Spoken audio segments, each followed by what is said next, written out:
All right, let's do it. Use 4x4s. You're thinking of taking the plunge, Oh, and you want to know where the value's at. absolutely.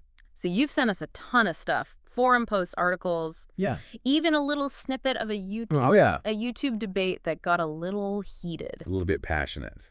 So let's get into it, eh? Yeah, let's try and cut through all that noise and figure out. Yeah, what's the best value? What Use 4x4 offers the best value right now? I think what's fascinating about all this material is the range of options. I mean, Yeah. it's a real buyer's market out there. Okay, so let's start with the unexpected, okay? In the under $10,000 category, Okay. the YouTube video had a surprising contender, Right. Land Rover Discovery One. Okay. Now, I know what you're thinking. You're thinking Land Rover. Hmm. Reliable. Yeah. Didn't they invent the phrase electrical gremlins? Yeah. There's a reason those jokes exist, right? But, if we can put aside reliability for a second and just think about off-road capability. Yeah. The Discovery One has got some serious strengths, Okay. particularly the suspension geometry, Okay. the way the axles articulate. Right. They were designed for tough terrain. Okay. I owned one for a while. I picked one up for a steal, $6,000. Oh, wow. Absolute beast off-road. Okay, but you're a bit of a gearhead. I mean, for someone who's not so mechanically inclined, Yeah. wouldn't that be a risky purchase? I mean, a lot of these forum posts are talking about expensive repairs. Yeah, for sure. I mean, one of the articles you sent me, there's a story about a friend bought a Pajero for $5,000. Right. Traveled around Australia for 6 months. Yeah. And then sold it for the same price. Wow. Now that's value. Yeah, you've hit on a really key point there, and that is Yeah. knowing your comfort level with potential repairs. Yeah. That's really essential. Yeah. And the Pajero is a fantastic example Yeah. of a model that consistently kind of flies under the radar. Really robust, parts are relatively inexpensive, Yeah. and they're surprisingly comfortable for longer trips. So it's not just about the sticker price, is it? No, it's not. It's about finding a model that offers inherent value, Yeah. reliability, and a good fit for your mechanical skills. Absolutely. Speaking of hidden gems, is it even possible to find a decent Land Cruiser or a Patrol Ah, the legends. in this price range? I mean, those Yeah. are legendary for their ruggedness. Yeah, look, it's definitely a long shot. Yeah. But you might stumble upon a well-maintained 60 Series or a GQ Patrol Yeah. if you're incredibly lucky. Right. But Yeah. here's a strategy. Okay, we know that it's a buyer's market. Yeah. Why not set your budget a little bit higher, say around $16,000, Okay. and use that as leverage Ah. to negotiate down on a higher quality vehicle? Okay. You might just be able to snag a real gem for under $10,000. Okay, I like that. I like that. Aim high, use the market to your advantage. Absolutely. Now, you mentioned in your notes you were also considering utes. So what does the research say about finding value in the ute market? Any suggestions in this price range? Yeah, I mean, if you're looking for a ute under $10,000, Yeah. think outside the Hilux and the Ranger box. Okay. The articles mention the Holden Colorado, Right. especially the earlier models, Okay. and the early Tritons as well, Right. the Mitsubishi Tritons. Yeah. They might not have that same sort of cult following, Yeah. but they can be surprisingly reliable workhorses. So sometimes the less popular choices are where the value lies. Often the case, yeah. Let's bump up the budget a bit. What changes when we start looking at 4x4s under $20,000? Now we're starting to see a wider variety of options open up to us. Yeah. And guess what? What? The Pajero makes another appearance. Oh, the Pajero. This time, the slightly newer NS model. You're really making a case for the Pajero. They're great. Why does it keep coming up as a top contender, even as we go up in price brackets? Well, the NS Pajero is a sweet spot for a lot of buyers. Yeah. It's reliable enough for daily driving, Yeah. but still incredibly capable off-road. Okay. Comfortable, practical, Yeah.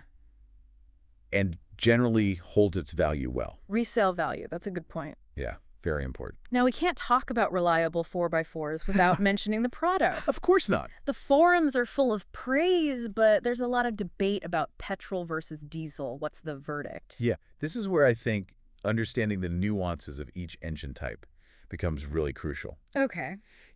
While the diesel Prados are known for their torque and their fuel efficiency, Yeah. repairs can get expensive, particularly as they age. Yeah. You might be looking at some hefty bills for injectors or the DPF system down the line. Okay. What's interesting is you can often get a much better deal on a petrol Prado with Right. the V6 engine. Okay. It's a workhorse, Yeah. incredibly reliable, and capable enough for most off-roading needs. So a petrol Prado could be a smarter choice for someone prioritizing long-term reliability, Yeah, for sure. cost effectiveness. Absolutely. Now, I know this is a long shot, Okay. but can you even find a decent 80 series Land Cruiser in this price range? Oh, the 80 series. I mean, those have a legendary reputation, but they're getting pretty old now. Yeah, they are getting on a bit. Yeah. It's possible, Yeah. but proceed with caution. Yeah. A lot of the 80 series in this price range have been heavily used Yeah. and might require significant repairs. Right. If you are considering one, a thorough inspection by a specialist mechanic is absolutely essential. Essential, yeah. Absolutely. Speaking of things to avoid, the YouTube video had a pretty strong warning about overpriced Suzuki Sierras. Yes. What's the deal with those? Sierras are great fun. Yeah. They're capable little off-roaders, Yeah. but their prices have just skyrocketed in recent years. Yeah. They're often exceeding their actual value. Right. So you're often better off looking at a larger, more practical vehicle for the same money. So Sierras, cute, capable, potentially overpriced. Yeah, that's Yeah. it. What about the Troopies? Okay. They seem to be pretty popular Yeah. with overlanders and adventurers. Yeah. Are they a good option in this price range? I'd actually advise against a cheap Troopy in this price range. Okay. They're often heavily used and poorly maintained, Right. especially those that have been used for extended outback travel. Yeah. Repairs and parts can be expensive, Yeah. and you could end up sinking a lot of money into it. Yeah. So it's best to sort of save up Okay. for a better maintained example. So avoid the cheap Trookie trap. Absolutely. Good advice. Let's move up to our final price bracket. Okay. Use 4x4s under $30,000. All right. Now, what catches your eye in this range? Now, this is where things get really interesting, and the choices become even more diverse. Yeah.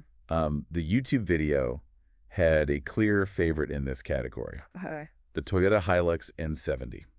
Okay, the N70. Let's Yeah. talk about it. What makes it such a good all-rounder in this price range? Well, it's comfortable enough for daily driving, Yeah. yet incredibly capable off-road. Okay. I owned one myself for several years Oh, wow. and was consistently impressed by its reliability. Okay. You can find them with relatively low mileage Yeah.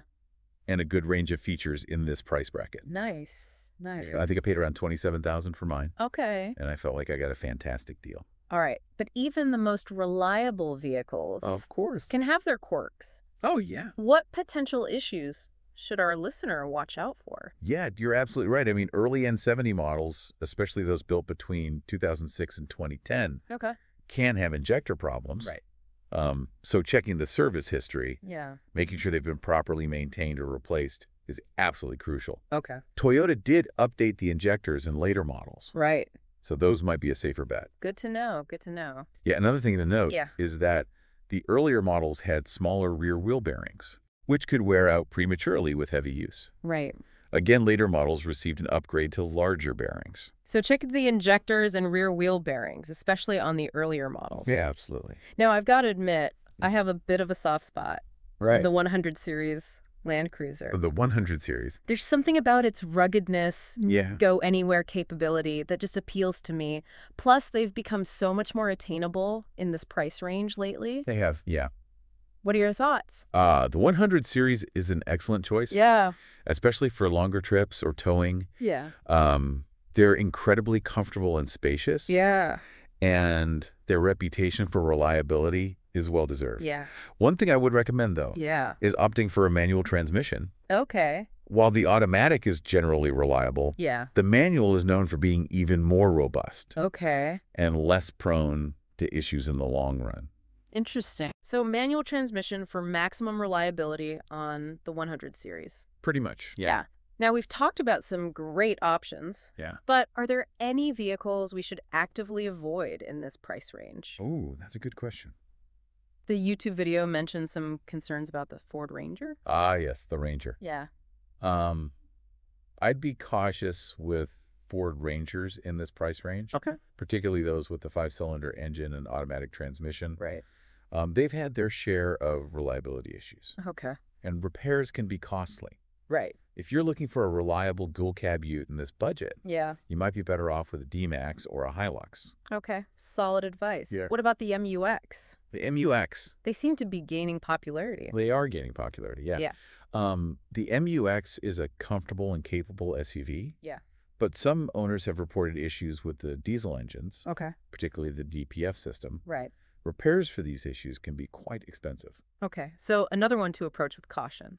A little bit of caution, yeah. And what about Jeeps? Jeeps. They've got that go-anywhere adventurous image. Yeah, the image is fantastic. But the forums seem to have some mixed opinions. Yeah, look, Jeeps can be a bit unpredictable. Okay. While they're incredibly capable off-road, Yeah. they can also be prone to electrical gremlins and other issues. Right, right. So a thorough inspection by a Jeep specialist is absolutely essential Well, before committing to a purchase. so proceed with caution on the Jeeps. Yeah, a little bit of caution. Get a specialist inspection if you're seriously considering one. Absolutely. We've covered a lot of ground in this price range, We have. from reliable workhorses to more luxurious and capable options. Yeah.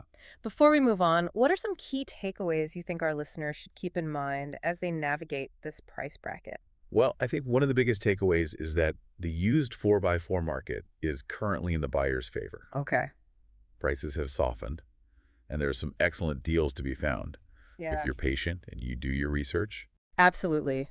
Patience and a willingness to negotiate are key. For sure. What else? What else should our listener be thinking about as they narrow down their options? I think it's important to think beyond just that initial purchase price Okay. and consider the long-term cost of ownership. Right. So fuel consumption, Yeah. maintenance Yeah. costs, Yeah. and the potential for those expensive repairs down the line. Yeah. You're bringing up a crucial point, the hidden costs of ownership. Absolutely. I remember this one forum post. Someone snagged what seemed like a great deal on a 4x4, Right. only to discover it needed a major engine rebuild a few months later. Oh, ouch. Talk about a budget killer. Exactly. That's why a comprehensive service history Yes. is so crucial Yeah. when buying a used 4x4. Yeah. It's like a health record for the vehicle. Yeah. You know, it gives you insights into how well it's been maintained Yeah. and any potential issues that might arise, Okay. especially with older vehicles. A solid service history can save you a lot of headaches and expense down the line. So, well-documented service history is like gold, It is, especially when buying a used 4x4, particularly an older one. for sure. Now, modifications. Yeah. The YouTube video had some strong opinions on this. Yeah. Aftermarket upgrades, both good and bad. Yeah. Both sides. So how can you tell if a modification is a value add or a potential red flag? Yeah, modifications can be a tricky area. Right. You know, well-chosen and professionally installed upgrades, Yeah. like a quality suspension lift Yeah. or a bull bar, they can actually enhance a 4x4's capabilities Yeah. and potentially increase its value. Okay. But poorly executed modifications, Oh, yeah. especially those involving the engine or the drivetrain, Yeah. can actually decrease the vehicle's value and create a whole bunch of reliability problems. So modifications can be a double-edged sword. They can be. What should our listener look for to assess the quality of any modifications? Yeah, I think it's really important to pay close attention to the quality Yeah. of the components used Okay. and the reputation of the installer. Right. It's also important to ensure that any modifications have been properly engineered Yeah. and ideally certified. Okay. And if there are significant modifications, having a specialist 4x4 mechanic inspect the vehicle is a wise investment. Okay. Quality parts, reputable installer, Yeah, and a professional inspection if in doubt. absolutely. Good to know. Now let's talk about another big factor in Australia. Rust. Yeah, the dreaded rust. Our harsh climate can be brutal on vehicles, It can. especially those used off-road. What tips do you have for spotting potential rust issues? Yeah, rust can be a major concern, especially in those coastal areas. Right. Or anywhere with high humidity. Yeah. When you're inspecting a used 4x4, pay close attention to the undercarriage, Okay. the wheel arches, Yeah. the door sills, Yeah. and any areas where water might collect. Right, Look yeah. for bubbling paint. Yep. Flaking metal. Right. Or any signs of previous repairs? Yeah. That yeah. might be hiding deeper rust problems. So a thorough inspection, especially of those hidden areas, Absolutely. is essential. What if you do find some rust? Okay. Is it always a deal breaker? Or are there cases where it might be manageable? Yeah, it depends. Okay. The severity and location of the rust are Well, key factors. right.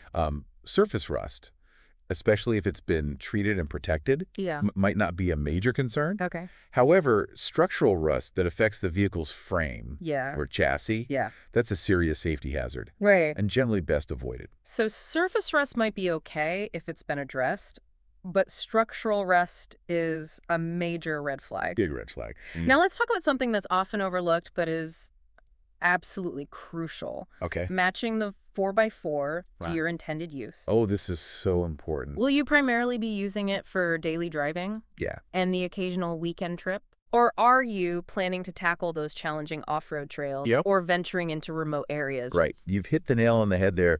Clearly defining your intended use Yeah. is paramount. Yeah. You know, if most of your driving is going to be on paved roads, Yeah. comfort, fuel efficiency, Right. reliability Yep. might be your top priorities. Okay. But if you're planning those serious off-road adventures, Yeah. you need to think about things like ground clearance, Yeah. suspension articulation, Right. four-wheel drive systems, Yeah. and recovery points. It makes sense. Yeah. You wouldn't take a sports car on a rugged mountain trail. No, you wouldn't. Are there any other factors related to intended use that our listeners should be thinking about? Think about things like cargo space, Okay. seating capacity, Yeah. and towing capacity if you're planning to tow a camper or a trailer. Right. Also consider whether you need any specialized features, Okay. like a long-range fuel tank or a dual battery system for powering accessories. So really visualize how you'll be using the 4x4 Absolutely. and what features will actually enhance your experience. That's it. Now, one thing that came up repeatedly in the forum posts Right. was the importance of a thorough test drive. Ah, the test drive. What are some key things our listeners should be looking for? Yeah, a test drive is your chance to get a feel for the vehicle Yeah. and listen for any telltale signs of trouble. Right. So pay attention to how the engine sounds Okay. and how it feels. Right. Does it start easily? Yeah. Does it idle smoothly? Okay. Are there any strange noises or vibrations? Yeah.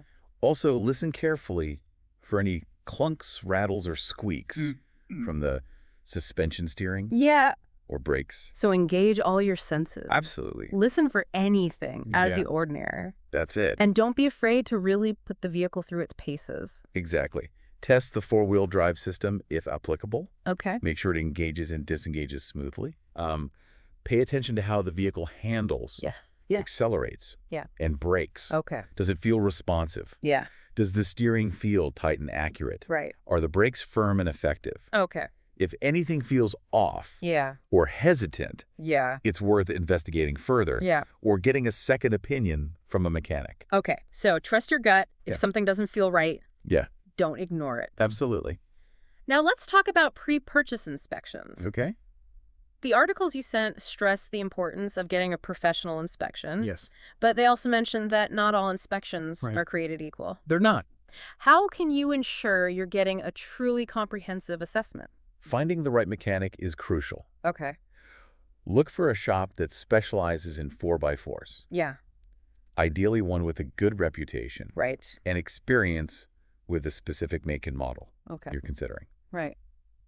Don't be afraid to ask about their inspection process Yeah. and what they'll be checking. Right. You know, a thorough inspection should cover everything, Yeah. from the engine and transmission Yep. to the suspension, brakes, electrical system, and bodywork. So find a specialist who knows their stuff. Absolutely. Are there any specific things you should ask about Yeah. or request during the inspection? Absolutely. Ask if they'll check the vehicle's undercarriage for rust, Okay. damage, or signs of off-road abuse. Right. Request a compression test on the engine Okay. to assess its overall health. Okay. Ask if they can inspect the differentials and transfer case Right. for any leaks or signs of wear. So the more thorough the inspection, The better. the better. The more information you have, the better equipped you'll be Absolutely. to make an informed decision. Exactly. Now let's talk about mileage. Okay. The YouTube video touched on this, Yep. but how important is mileage really? Yeah. Are there cases where higher mileage might not be a deal breaker? Mileage is a factor, but it doesn't tell the whole story. Okay. You know, a higher mileage vehicle that's been meticulously maintained Right. and primarily used for highway driving Yep. might be in much better condition Yeah. than a lower mileage vehicle Yeah. that's been neglected or subjected to those harsh off-road conditions. Right. So it's not just about the miles. It's about how those miles were accumulated. Get that? What are some signs that a higher mileage vehicle might still be a good buy? We'll look for evidence of regular servicing, Okay. oil changes, fluid flushes, and preventative maintenance. Okay. Pay attention to how the vehicle feels and sounds. Yeah. During that test drive, Yep. a well-maintained engine should start easily, idle smoothly, and accelerate without hesitation, Yeah. even with higher mileage. Okay. Additionally, inspect the interior and exterior Yeah. for signs of wear and tear. Right. A well-cared-for vehicle, even with higher mileage, should show less wear and tear Yeah. than a neglected one. Okay, so look beyond the odometer reading Absolutely. and focus on the overall condition. Then the maintenance history. For sure. Now, where you buy the vehicle, Okay. private seller versus dealer, Right. the forum post had some interesting discussions on this. Yeah, they did. What are your thoughts? Well, both options have their pros and cons. Okay. Buying from a private seller Yeah. can sometimes save you money, Right. but you're typically buying the vehicle as is Yeah. with no warranty or recourse if something goes wrong. Okay. Dealers, on the other hand, often offer warranties Yeah. and might be more willing to negotiate on price, Right. but you'll usually pay a premium Yeah. for that convenience and peace of mind. So private sellers, potential savings, Yeah. but higher risk. Yeah. Dealers, more security. Yep. But potentially higher cost. Pretty much. What factors should our listener consider when deciding? Yeah, I think it's important to think about your comfort level with mechanical issues Okay. and your risk tolerance Right. if you're comfortable with potential repairs. And you're confident in your ability to assess a vehicle's condition, Yeah. then buying from a private seller might be a good option. Okay. However, if you prefer the peace of mind of a warranty Yeah. and the convenience of dealing with a business, Yeah. then a dealer might be the better choice. So weigh your comfort level with risk against the potential savings. Yeah, that's a good way to look at it. Now let's talk about something that's often overlooked, Right. but can be a major factor in the long run. Okay. Resale value. Resale, very important. The articles you sent mentioned that some 4x4s hold their value much better than others. They do. What factors influence resale value? Okay, so brand reputation, Okay. model popularity, Right. reliability, Yeah. overall condition, Yeah. and market demand all play a role. Okay. Toyotas, Yeah. particularly Land Cruisers and Hiluxes, Yeah. they're generally known for holding their value well, Right. as are Nissan Patrols. Yeah. But remember, resale value is also significantly influenced by mileage, Yeah. service history, Right. and the overall condition of the vehicle. So if you're thinking about resale down the line, those factors are crucial. They are, very much so. Are there any specific models or features that our listeners should look for if they're particularly concerned about maximizing resale value? Yeah, I think focus on popular models Okay. with a proven track record Yeah. of reliability and durability. Right. Features like diesel engines, Yep. automatic transmissions. Okay. Higher trim levels can also enhance resale value, Right. as they're often in higher demand. Okay. And remember, maintaining the vehicle meticulously Yeah. and keeping detailed service records can significantly boost its resale value Right. when it's time to sell. Okay, so think about those factors as you're evaluating your different options. Absolutely. Now let's shift gears a bit. Okay. Let's talk about recovery gear. Right. The YouTube video had some pretty strong opinions Yeah, they did. on essential recovery equipment. Yeah. What are some must-haves? Okay, so when venturing off-road, Yeah, it's always better to be over-prepared than under-prepared. right. So a good recovery kit should include Yep. a sturdy snatch strap Okay. rated appropriately for your vehicle's weight, Right. 2 rated shackles, Okay. a pair of recovery gloves to Yeah. protect your hands, Yeah. a shovel Okay. for digging out if needed, Right. and a high lift jack Yeah. for lifting the vehicle or changing a tire in challenging terrain. Okay, so those are the essentials. The must-haves, yeah. Now, the YouTube video also mentioned winches. Winches. Host speaker, are those a must-have? Yeah. Or are they more for serious off-roaders? Yeah. What are your thoughts on winches? A winch can be an absolute lifesaver Yeah. in those really challenging off-road situations. Right. Allows you to self-recover or assist others. Okay. However, they can be expensive. Yeah. And their installation does require some mechanical knowledge. Right. So if you're planning on venturing into remote areas Yeah. or tackling those really difficult trails, Okay. a winch is definitely worth considering, Right. but not strictly necessary for that sort of casual off-roading. So it's a valuable tool Yeah. for serious off-roading, For sure. but not essential for everyone. Not for everyone. What about other recovery gear? Are there any additional items that might be helpful? A few other items that can be useful Yeah. include a traction board Okay. for getting unstuck in sand or mud, Right. a recovery damper Okay. to reduce the force on that snatch strap during recovery, Okay. and of course a well-stocked first aid kit Yeah. for Yeah. dealing with any minor injuries. Okay, so a traction board, recovery damper, and a first aid kit Yep. are good additions to a comprehensive recovery kit. Absolutely. Now, let's talk about navigation. Okay. The articles you sent mentioned several different navigation tools and techniques. Yeah, a lot of options out there. What are some of those options our listeners should consider? Yeah, navigation is absolutely crucial, Yeah. especially when exploring unfamiliar terrain. Right. While GPS units and smartphone apps are incredibly convenient, Yeah. it is wise to have a backup plan Okay. in case of battery failure Right. or signal loss. Yeah, that's a good point. A good old-fashioned paper map and compass Yeah. are still essential tools Yeah. for any serious off-road adventurer. So don't solely rely on technology. Yeah. Always have a backup plan. For sure. What about learning how to use a map and compass effectively? Oh, yeah. The forum post mentions something called orienteering. Ah, orienteering. Yeah. Yeah, fantastic skill to develop. Okay. It teaches you how to navigate using a map and compass. Yeah. Even in those really challenging conditions. Yeah. There are orienteering clubs and courses available all over Australia Oh, wow. that can teach you the basics and help you build your confidence. Really? Knowing how to navigate without relying solely on technology Yeah. can be a real asset, Yeah. especially in those remote areas. So orienteering, a Mhm. valuable skill for any off-road enthusiast. For sure. Now, let's talk about communication. All right. The YouTube video highlighted the importance of having a reliable way to call for help Yeah. if needed, Yeah. especially in those remote areas Yeah. where mobile phone coverage Yeah. might be patchy or non-existent. Exactly. What are some communication options our listeners should consider? Well, when venturing off-road, it's absolutely crucial to have a reliable way to communicate, Yeah. especially in case of an emergency. Right. While mobile phone coverage can be patchy or non-existent in those remote areas, Right. a satellite phone or a UHF radio Okay. can provide a real lifeline. Right. Okay, so a sat phone or a UHF radio, what are the pros and cons of each? Yeah, good question. Satellite phones offer that global coverage, Yeah. but they can be quite expensive to purchase and operate. Right. UHF radios, on the other hand, are more affordable and offer good range in those line-of-sight conditions, Right. but their effectiveness is limited by terrain and distance. So sat phones, wider coverage, Yeah. but higher cost. Yep. UHF radios for affordability. Yeah. But limited range. Exactly. What factors should our listener consider when choosing between those two? Well, consider your budget, Okay. the areas you'll be exploring, Right. and the level of communication redundancy you need. Okay. If you're frequently venturing into those extremely remote areas, Yeah. a sat phone might be the best investment.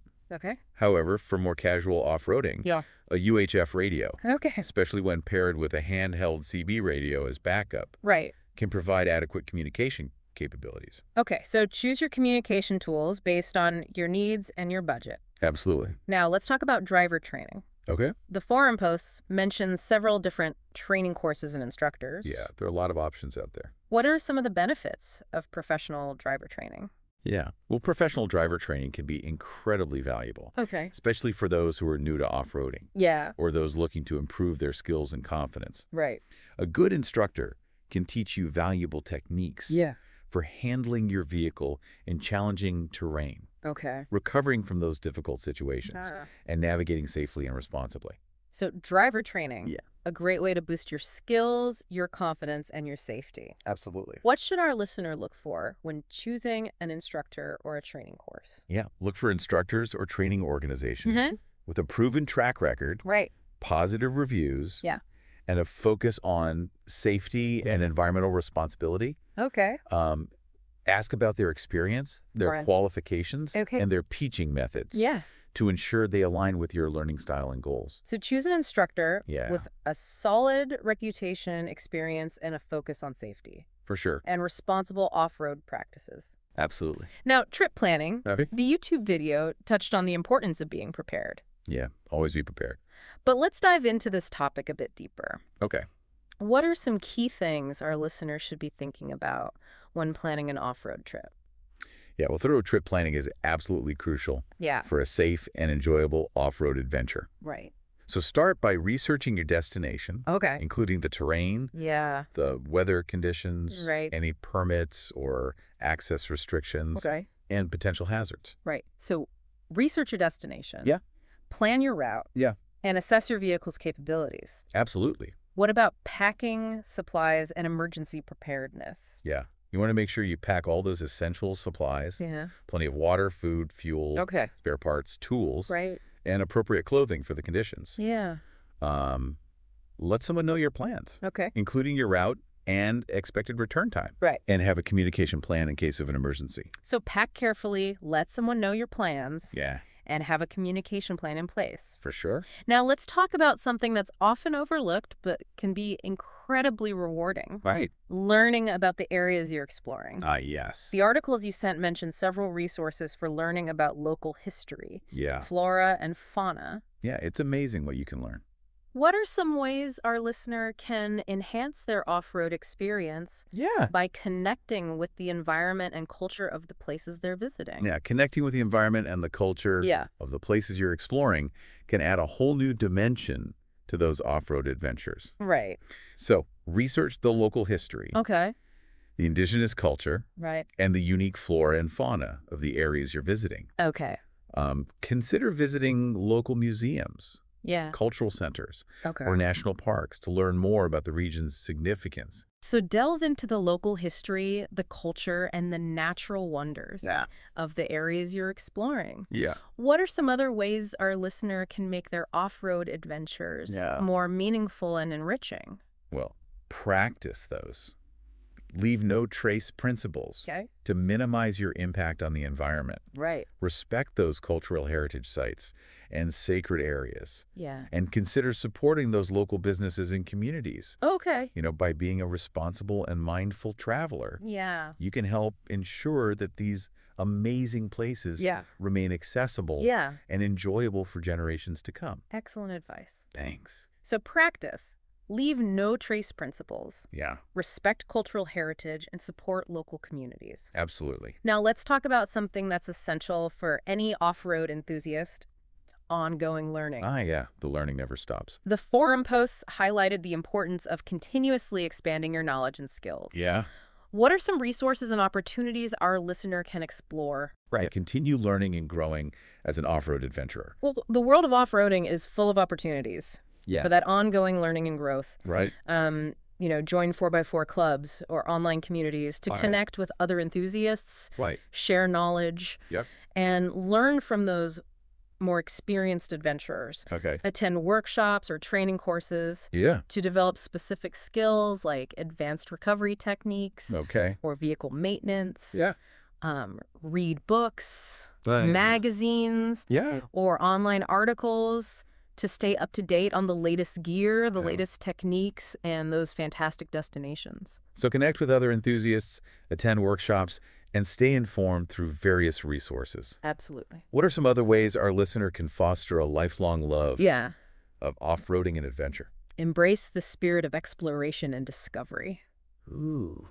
Be open to new challenges and experiences, Okay. and share your passion with others. And inspire that next generation of off-road adventurers. Beautifully said. Thank you. That's what it's all about, right? Yeah. The thrill of the unknown, Yeah. the challenge of pushing your limits, Yeah. and the joy of sharing those experiences with others. Absolutely. Okay, we've covered a ton of ground so far. We have. From understanding your needs, Yep. assessing vehicle condition, Mhm. equipping yourself for off-road adventures. Yeah. But let's get down to the nitty-gritty. All right, let's do it. You've done your research. Yeah.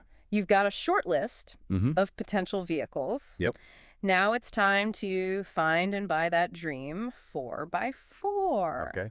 Where do you start the hunt? Well, you've got a plethora of options these days, Yeah. each with its own pros and cons. Okay. Online classifieds are a great place to start. Right. They offer that vast selection Yeah. and the ability to filter by your specific criteria. Okay. But you need to be wary of scams Yeah. and unrealistic prices. Yeah. Reputable dealerships Yeah. provide a degree of assurance Yeah. and potential warranties, Right. but often come with a price premium.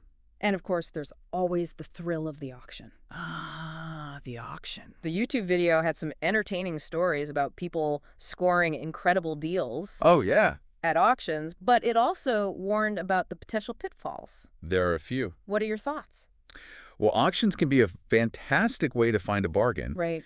but they require careful research Okay. and a willingness to bid competitively. Okay. You need to thoroughly inspect any vehicle before bidding. Yeah. Set a firm budget Yeah. and be prepared to walk away. Right. If the price gets too high, Okay. it's easy to get caught up Yeah. in the excitement Yeah. and end up overpaying. So auctions are for the savvy Yeah, and the strategic, for sure. whether you're scouring online classifieds, Yeah.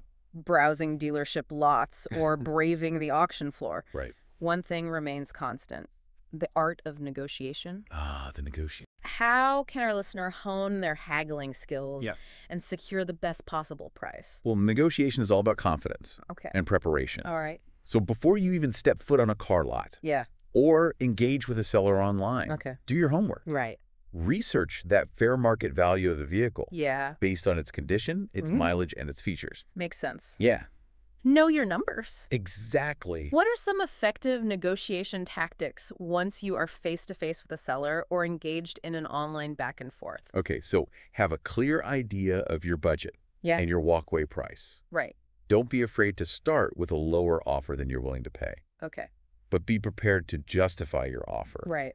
with facts and logic. Yeah. Focus on any flaws or issues with the vehicle Okay. that might warrant a lower price. So start low, but be reasonable. That's it. What are some things to avoid during the negotiation process? Yeah. Avoid getting emotional or personal. Okay. Stick to the facts. Right. Avoid getting drawn into stories or sales pitches. Okay. And never be afraid to walk away if the seller isn't willing to meet your price. Right.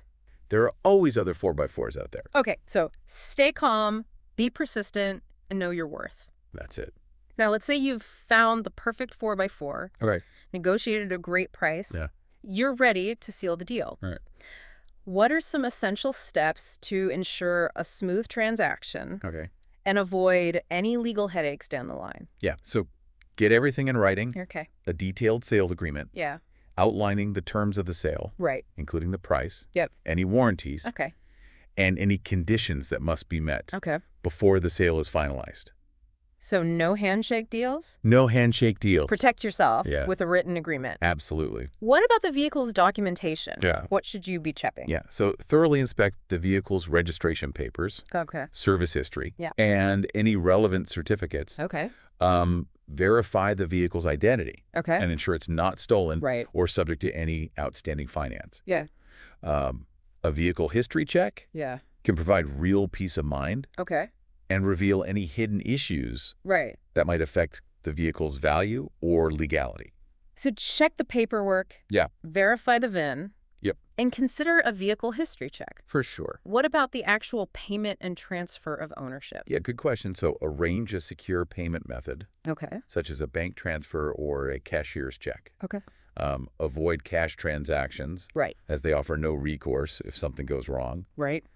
Ensure that the seller completes the necessary transfer of ownership paperwork Okay. and provides you with all the relevant documents. Excellent advice. Thanks. Secure payment, proper transfer ownership, Yeah. and all the necessary documentation. Absolutely. Now, let's fast forward. Yeah. You've got the keys Yeah. to your dream 4x4. Right. What are some essential steps to take before you hit those trails? Before you embark on any of those off-road adventures, Yeah.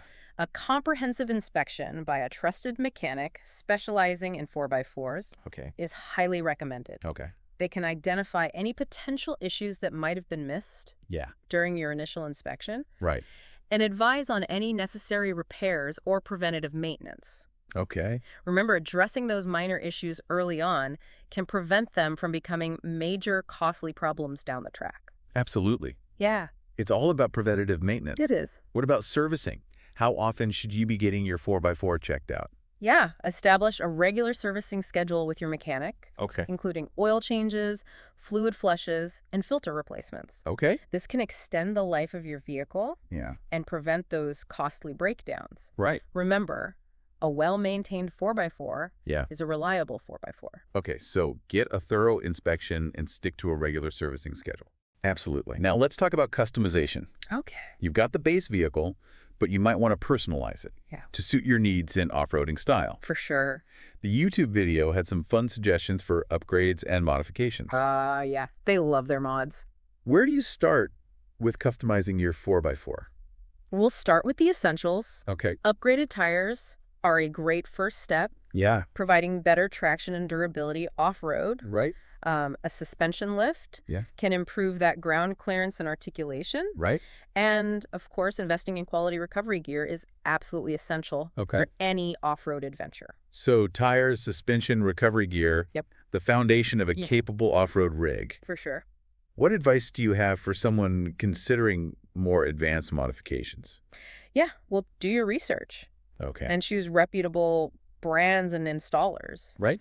You know, poorly executed modifications can compromise safety Yeah. and reliability. Consider consulting with a specialist 4x4 mechanic Yeah. or a reputable off-road shop for guidance on choosing the right modifications Okay. for your needs and budget. So think it through. Yeah, Research carefully. Yep. Seek expert advice. absolutely. Now, before we wrap up this deep dive, Okay. let's talk about something that's incredibly important. Responsible off-roading. Ah, yes. How can our listener minimize their impact on the environment Yeah. and ensure that these amazing places remain accessible for future generations? Responsible off-roading is all about respect. Okay. Respect for the environment, Right. respect for other land users, Yep. and respect for the cultural heritage of the areas we explore. Okay. So stick to those designated trails. Right. Avoid sensitive areas like Yeah. wetlands and sand dunes. Okay. And minimize that noise and dust pollution. Great tips. Thanks. The articles you sent also mention the importance of packing out all trash, Yes. avoiding driving through water courses, and being mindful of wildlife. That's it. By adopting these practices, Yeah. we can minimize our impact Right. and ensure that off-roading remains a sustainable Yeah. and enjoyable activity Right. for everyone. For everyone. You know? Remember, we're privileged to have access to Yeah. these incredible places, Yeah. and it's our responsibility to protect them. Beautifully said. Thank you. So as we wrap up this deep dive into the world of used 4x4s, Yeah. off-road adventures, Absolutely. what final words of wisdom would you offer our listener? Embrace the journey. Buying a used 4x4 and venturing off-road Yeah. opens up a world of possibilities Yeah. for exploration, adventure, Yeah. and connection with nature. Right. Be patient in your search. Yeah. Be informed in your decisions. Yeah. And most importantly, Have fun. there it is, be patient, be informed, Yeah. and most importantly, have fun. Absolutely. Remember, with a little bit of knowledge and preparation. You can find the perfect used 4x4 Yeah, and create memories that will last a lifetime. absolutely. Thanks for joining us on this deep dive. My pleasure. We'll catch you next time for another adventure in knowledge and discovery. Embrace the journey. Yeah. Buying a used 4x4 and venturing off-road, it opens up a whole world of possibilities. It does. For exploration, for adventure, for connection with nature. Absolutely. Absolutely. Be patient in your search. Okay. Be informed in your decisions. Right. And most importantly, Yeah. have fun. Have fun. There it is. The 3 key takeaways. Absolutely. Be patient, be informed, and have fun. Couldn't have said it better myself. All right. Now, with all this in mind, which 4x4 would you choose? Ooh, that's a tough one. Yeah. That's a tough choice. I think for me personally, Yeah. I'd be tossing it between that Pajero The Pajero. and a 100 series Land Cruiser. Oh, yeah. The Pajero for its affordability and practicality. The Land Cruiser for its comfort and long-distance touring capabilities. Right, right. Tough choice. Tough choice, but I think that's the beauty of this whole deep dive, Absolutely. is that there isn't one right answer. No. It all comes down to what you need, what you want, Yeah. what you're comfortable with, Absolutely. your budget, all those sorts of things. That's it. All right, well, thanks for joining us on this deep dive. Until next time, happy four-wheel driving. See it?